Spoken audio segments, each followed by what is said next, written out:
I think that it's hard for people to understand, but building a kennel is really no different than someone who you know, runs a company.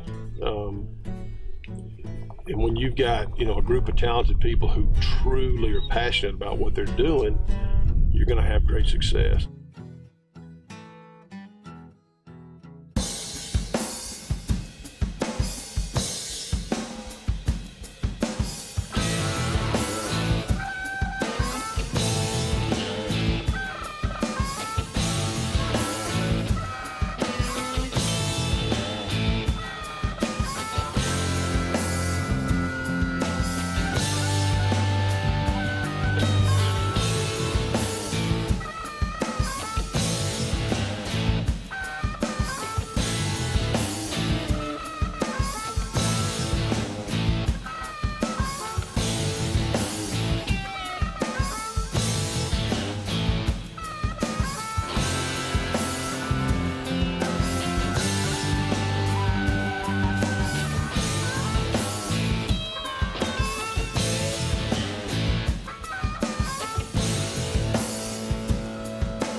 Good boy, good.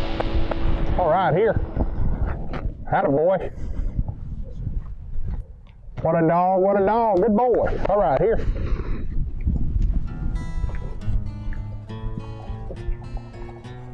All right, let's go, good boy. All right, here. Anybody that's ever been around Bo, man, he's just one of those guys that's got it. He's doing exactly what he should be doing. He loves it every single day, and that's what it's all about. But it's especially neat for me because I remember when he was cleaning kennels, you know, probably doing young dogs and force fetch work, and I've watched him build that thing from nothing. I mean, literally from nothing. And people don't understand. By the time you end up, you know, buying 30, 40 acres and you build all this tech water on it and all the dirt work that's involved, and you know, $60,000 diesel trucks and $20,000, you know, Rangers and four-wheelers and bumpers, and you know, you got a $50,000 dog trailer on top of that. I mean, you've got to be doing something right. I found this beautiful, just 20-acre spot, and when I pulled up in there, it had the arena fence in it. I think it actually had goats and horses on it, you know, and even cattle.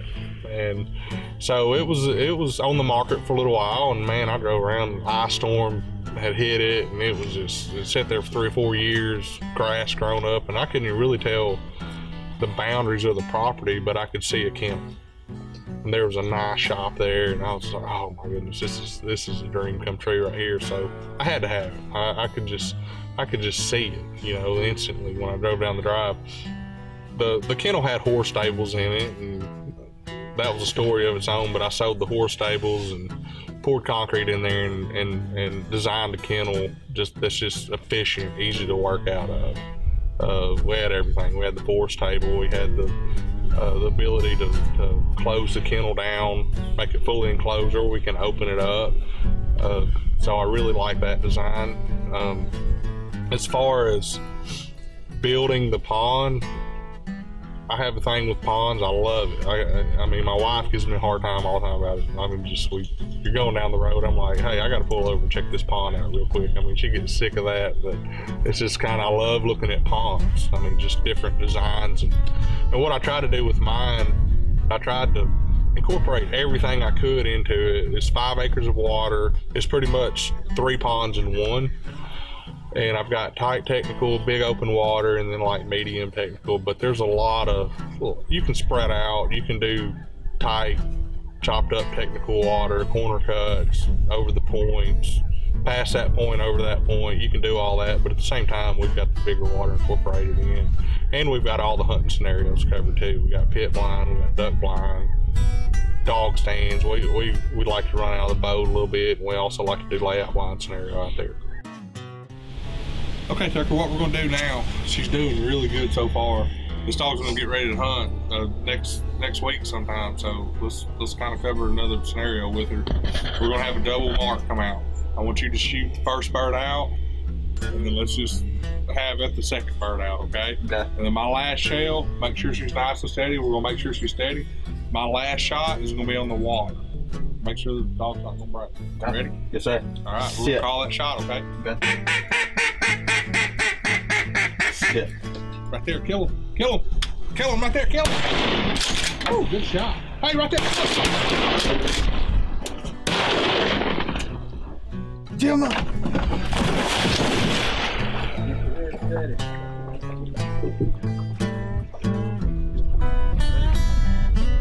That dog, Jimmy. Good.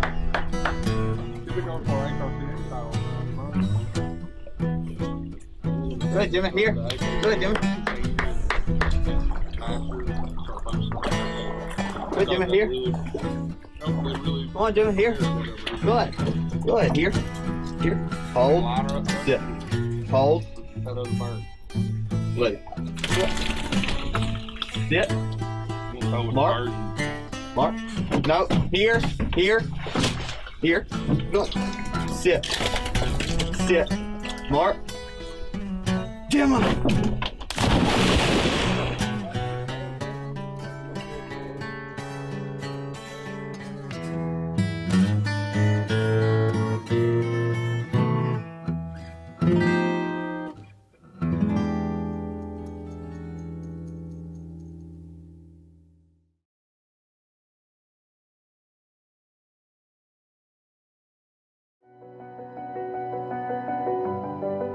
Really to restore the natural hydrology of the property, the water movement, because everything changed when the ship channels were dug in this area. You know, my goal is this place for, you know, my grandkids, great-grandkids to have this place and to enjoy it as much as I enjoy it. As it breached, now it's flowing up to 10,000 cubic feet per second when the river's up. And here we are, we have people trying to close that. And not very far down the road in the future that we're going to spend another $1 billion opening another one. So what sense does that make to close that one?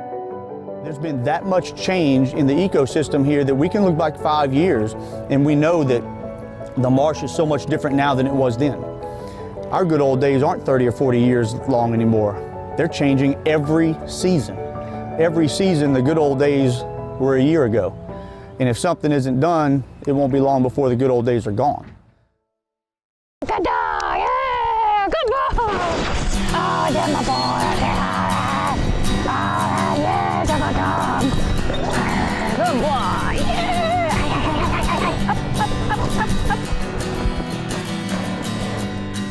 Yeah. Molly is very passionate about her job, and I had a feeling about Molly. You know, whenever we met, pretty much she was a dog client.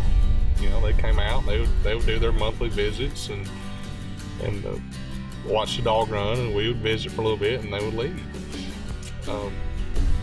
As time went on, we got to know each other, we kind of got to be friends, and I just had a feeling, you know. I mean, in September, one of my helpers, he moved on to another job, you know, just moving on, and as you know, that's a pretty busy time of the year. You know, you got September, October, November coming up. I mean, you're training D-Day, you know. I mean, we're trying to get ready for duck season here, the busiest time of the year. And she just graduated college. I didn't have a helper, so I was just like, hey, why don't you come out here and just help get me to duck season? My dad wasn't a really big hunter growing up, so that wasn't really something that I did. But once I met my current boyfriend, he was a duck hunter, and he said, hey, would you be interested in going duck hunting with me? And I said, absolutely.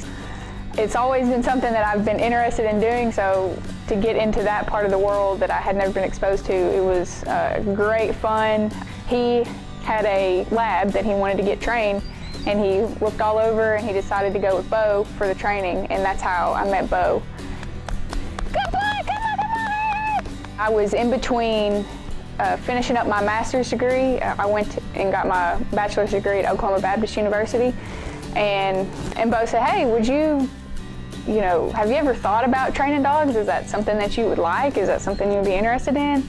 And I said, absolutely. That's something that I've always thought would be the coolest thing ever, because you get to be outside all the time. That's always been my passion, is the outdoors, and I wanted to be outside for my job. And I've always loved dogs. You know, it's hard not to love a dog. But he gave me that opportunity to come and work out here just as a bird boy, throw birds, rinse kennels, do all that basic intro work, you know, that everybody has to go through. After a while, I had the opportunity to start doing some obedience dogs. And I started doing that, started learning how to teach a dog how to sit, because I had no idea even how to teach a dog how to sit, much less how to fetch, how to hold, how to, you know, be steady on a mark. So I just kind of started learning those things a little bit at a time. And it was 3 years in September that I started working out here. And Ranger was kind of my guinea pig dog, I guess you'd say. He was the first dog that I taught obedience to. He was my first dog to force fetch. He was my first dog to do gun dog work with. He was my first Lantee dog. And he was kind of the one that we've been going through this process together. I gave it a try. I said, hey, if it doesn't work out, I can always go do, you know, something else with my degree. And it's working. Good boy. All right, good dog. Yeah, good boy. Oh, damn my boy. All right, yeah, it's a good dog. Good boy. Yeah. Tucker also, him and his dad, John Ward, they started out as clients. You know, John called me one day a few years back, and Tucker was actually still in high school, and we trained a chocolate female named Coco for him. It was my senior year of high school. I got a chocolate lab, and I told Dad I'd always wanted a lab. I'd always wanted a hunting dog. So when I got it, I was like, Dad, I want to send this dog to school and get it trained and have a dog that we can duck hunt with. He said, all right. So he talked to a guy that we go to the duck count with, and the guy had a real good dog. He said Bo Brewer's a great dog trainer, you know, loves his dogs, treats them right, and Dad was like, well, that's the guy we want to go to. They'd come out and they would do their monthly visits, and we got to know each other, and just got a phone call from Tucker one day telling me he's going to move up there, and he said he'd be interested in coming and working. I told Bo I was coming to school up here, and he said, well, when you get up here, holler at me, and I may have some part-time work for you. I said, okay, I'd enjoy that, because I love the outdoors, love being out here, love working with dogs. It's just an awesome experience. So when I got here, I called him. I was like, hey, do you still need some part-time work? He said, yeah, I'd love for you to come out here and just mess around with dogs for a little bit and just see if you like it. And I came out here and fell in love with it, and I've just been out here ever since. It was a great move, I think, for both of us, because he seems to really enjoy it out there, and just a great kid, just hard worker. As soon as I got into duck hunting, my dad probably took me when I was 3 or 4. I don't know if you know where Kelso is. It's a small town down south, and he took me down there, and we just kind of walked around the woods and hunted, and I didn't care if we killed anything. I just enjoyed being down there, and I just loved getting out in the woods and just exploring, and I just grew a passion for that, and Dad's just always taking me every time he goes hunting, and then I just got to watching dogs work after a little while out there hunting, and I've got to where I love watching my dog hunt so much and just do the right things that I don't even care if we kill anything hardly anymore. Sit, sit. When you've got, you know, a group of talented people who truly are passionate about what they're doing, you're going to have great success, and I think that's kind of what's happening. I mean, when you look at Tucker, and you know, he's young and excited and loves to come to work, and he grew up in a scenario where everything in the whole world was about ducks and dogs, with his, you know, family being owners of War Eagle. And then you've got a deal where Molly comes in, who, you know, never has trained dogs, but she's grown up in an area that you know, there are a lot of dogs, and where hunting's prevalent. And she's got a knack. She's natural. I mean, she's got an ability that makes her special. I'd probably have to say the worst times around here is when it's 20-something degrees and you got to wash the kennels and get the poop out and all that. That's not the most fun part I've ever had out here. But I'd probably say the funnest part is just getting to work dogs out there in the pasture and just watching them hit marks that are 300 yards away. It's just really cool to watch.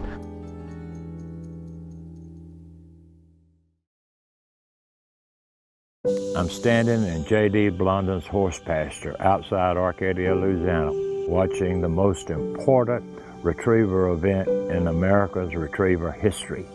and I need a new vocabulary to talk about it. The article that Bill Tarrant wrote of Field and Stream about the first hunt test.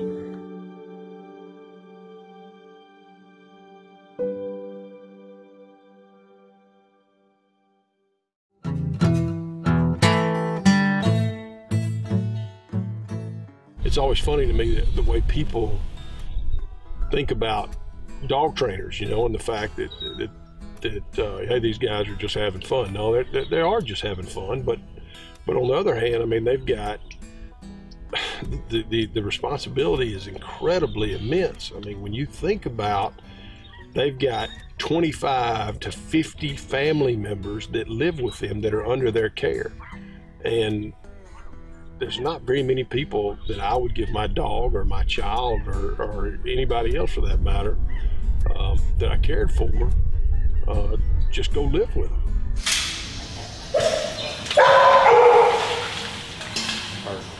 You have to really change your personality as a handler when you're working a whole kennel full of dogs. I mean, one dog you might have to be a drill sergeant, one dog you might have to be more like a cheerleader, and the next dog you just might have to be a mind reader. I mean, heck, I mean, who knows? I mean, you just got to try different things. You got to come up with drills. You got to be a drill creator. If you go back to the classroom mentality, that's pretty much what it is. I mean, you've got other people's kids in your care, pretty much, especially in this day and age. I mean, these are family members.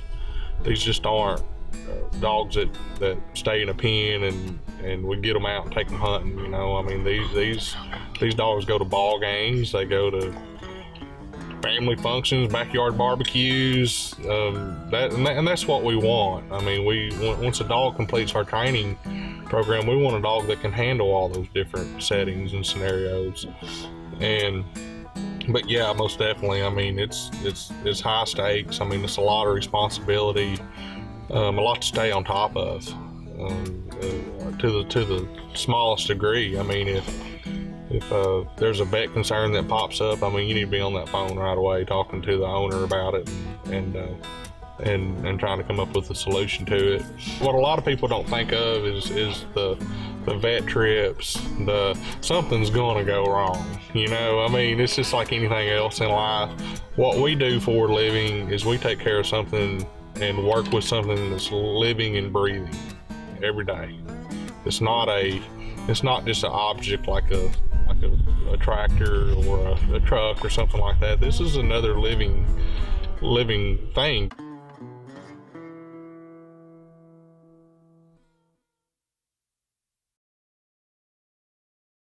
Waterfowling has a past.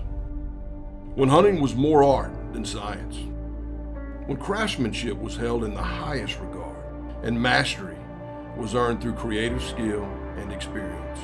Avery Heritage Clothing and Accessories honor those traditions with classic, proven designs that continue to stand the test of time. Avery Heritage, a new brand embracing all that waterfowling has been and will be.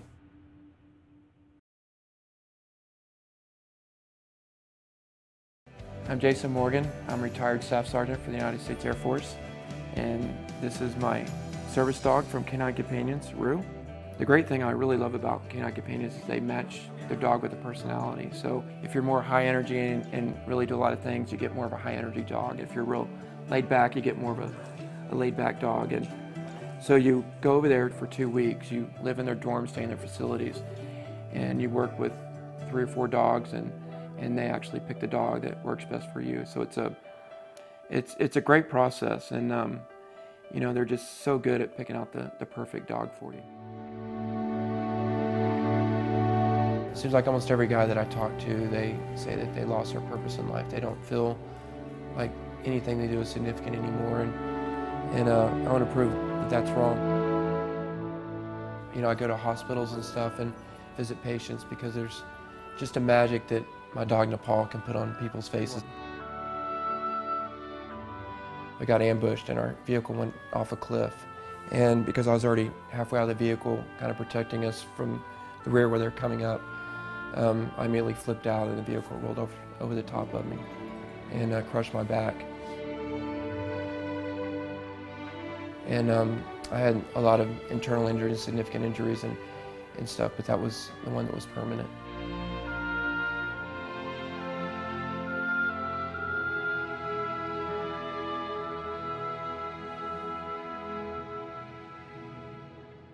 You know, the dog opens up doors for me, but literally and physically, the dog opened up more doors than I could ever imagine. It completely changed my life. You know, Special Forces, they don't teach you very much humility. You know, you're supposedly the best of the best and everything. So when you go from that to being in a wheelchair, completely depending on other things, it's really, really tough. And you get used to asking people to help you, but you don't like it. You know, and it's so much easier for a dog to do it. Most guys will, like me, saying, oh, I'm too independent, I don't need a dog, I don't want to take a dog away from someone else. But, you know, they have dogs for everyone. And this is one of the biggest things that they could do for themselves is to get a service dog. They just help so much. They give you, you know, confidence when you're out. They, you know, they give you independence, and they just give you a lot of love. So I'll never be without a service dog now. Right, Rue?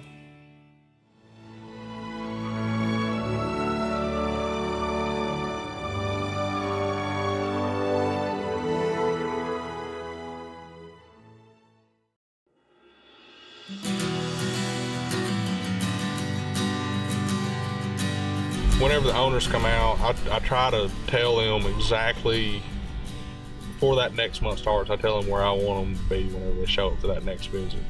And, we try to stay on that timeline. But we want every visit to be a quality visit. And when people come out, it's not just a hi and bye type thing, you know.